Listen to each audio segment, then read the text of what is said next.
This is the research involved in finding a replacement battery. First, I had to Google the battery model number, LR54. Gives you a little bit of information. Then I went to the Wikipedia page to figure out more to see what replacements I could use because it's just not easy to find LR54 to buy. It seems the LR and SR are just prefixes indicating whether it's silver or lithium ion. I don't care. But there's multiple types of numbering systems, AG10, SR1130. Am I supposed to search for all of these?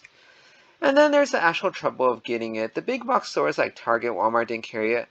Fry's Electronics might, so I went to their site, but their interface is horrible. There's no way it's going to find it with their search. So I went back to Google, used their search on Fry's website. They showed an Energizer battery. It works, but it's $3 and I need two of them. That's $6. This light is just not worth $6.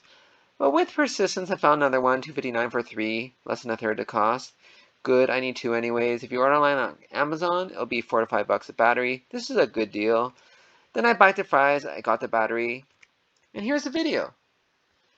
It's really simple, right? It takes me 3 minutes to film. If I didn't have to record it, it would have taken me half the time to just fix the battery.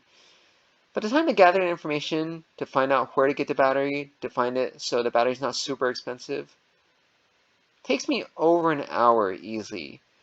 And that's the thing. Videos that are showing how to do stuff make it look so easy, make it be so quick.